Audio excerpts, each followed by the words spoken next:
Risk number 5, Russia still rogue. 2025 is a year where, on balance, the war in Ukraine should be winding down. Both sides have significant incentives to try to get to a ceasefire, and Lord knows the incoming Trump administration wants to prioritize getting that done, saying they're ending the war. It's going to take time, and before the ceasefire occurs, both the Russians and the Ukrainians will be acting in a risk-acceptant way to improve their position for negotiations. And that means, more drone attacks, more missile attacks, more assassination attempts, more asymmetric attacks by both sides.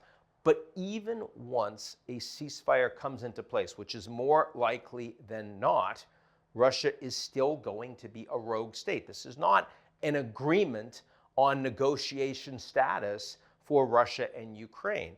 This is a Russia that will still be looking at a Ukraine which is armed to the teeth, which wants to get its land back eventually, while the Russians still see NATO as principal enemies, and the sanctions will still be on Russia.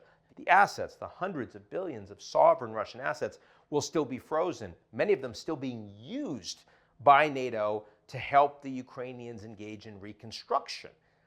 That's all unacceptable for Russia, and Russia will continue to engage in direct strikes against frontline NATO states, not to mention countries like Moldova and Georgia.